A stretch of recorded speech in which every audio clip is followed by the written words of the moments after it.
Hi, this is Maginoni, and here's a big mega review for a bunch of Marvel titles. We have Villains for Hire number 2 of 4, Thunderbolts 168, Uncanny X-Force 19.1, and Avengers Academy number 24. I'm going to do Avengers Academy really quick. The art and story are decent. It's nothing spectacular, but I can see what they're doing in the sense of they're trying to develop some of these other characters, so this way you get a better familiarity with them, and at the same time you have the threat of hybrid, which ties into what was going on in the Annihilators, where you have the Dire Wraths coming into back into the Marvel Universe. For those of you who don't know, hybrid is basically a combination of two. It's basically you had one of those Dire Wrath people come in, falls in love with a human woman, and they have a child, and that's hybrid. Hybrid basically needs energy, it feeds off of the energy of superpower or people, but it loves superpowered people.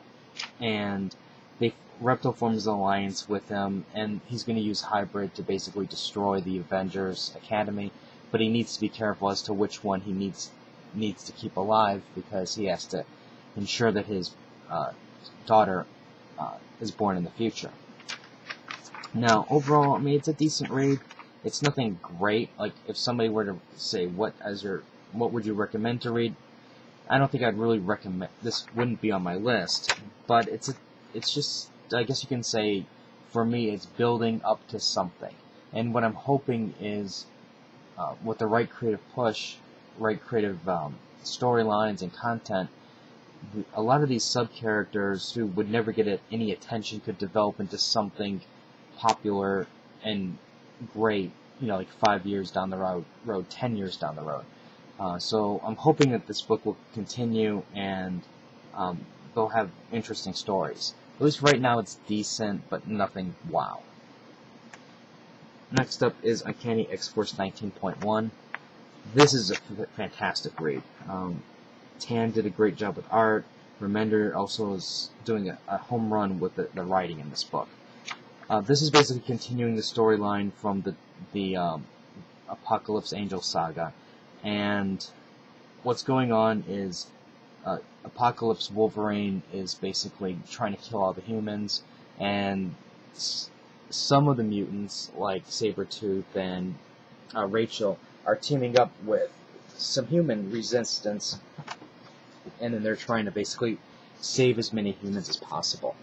Now, with this storyline here, the last outpost of humanity is going to be attacked, and they're preparing their, I guess you can say, their last stand. But not everybody's thinking of it as a last stand. Prophet is really a guy named Stryker, which, if you remember from your old X-Men history, was a villain, but now he's, I guess you can say, he's more of a hero. And basically what he did is, he's a normal human who studied how the mutants killed, and since he has nothing to live for, he basically is, I guess you can call him an ultimate killing machine, in the sense he uses his knowledge of tactics and kills without remorse or regret, and he does what it takes to survive. Now, with this issue here, what I thought was interesting is there's some cloning with Wanda involved, Magneto's in there, there's a battle between Wolverine and Rogue, and then Magneto. I thought the Rogue battle was anticlimactic, and I was like, what are you doing, you stupid, why did you do that? But in a sense, all she's doing is buying time. With the Wolverine-Magneto fight, I was like, wait a second, Wolverine's metal, why did Magneto just get killed like that? That did not make sense to me.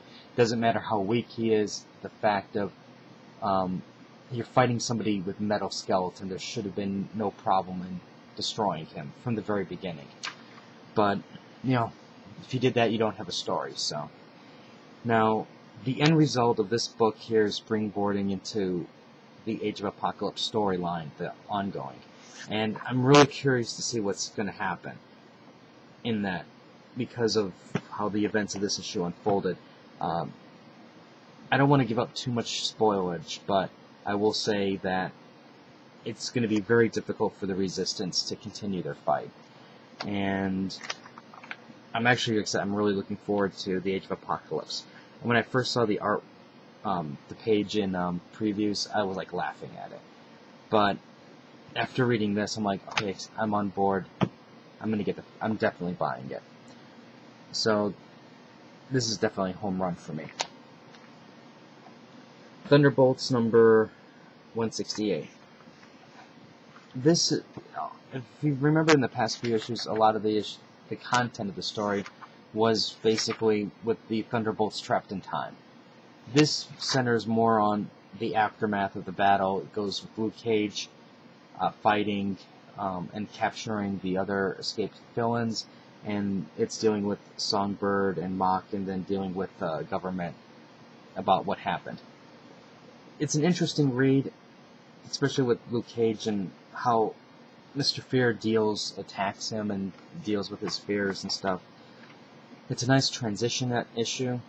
It's not an issue that's going to make somebody want to buy Thunderbolts, but I think it's rewarding for the people who have been reading the story so far. And finally, Villains for Hire.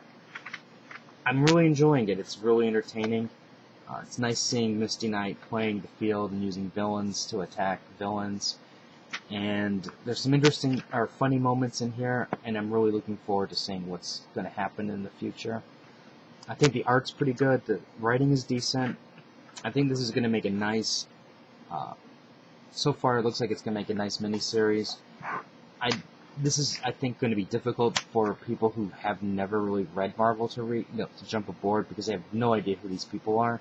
But if you know more about the villains, the heroes, the characters, things like that, I think this could be entertaining in the long run. Hopefully this will pan out and this will be a good book. If you did like the Heroes for Hire miniseries, then you'll probably enjoy this one. That's my review for these books here. The one thing I can say again is the home run is this. If you have not been buying X-Force, you need to. And if you haven't been buying X-Force, you might want to consider the Age of Apocalypse. This actually looks really good. Rate the video up or down, let me know what you think. I'll have more reviews out later, so until next time.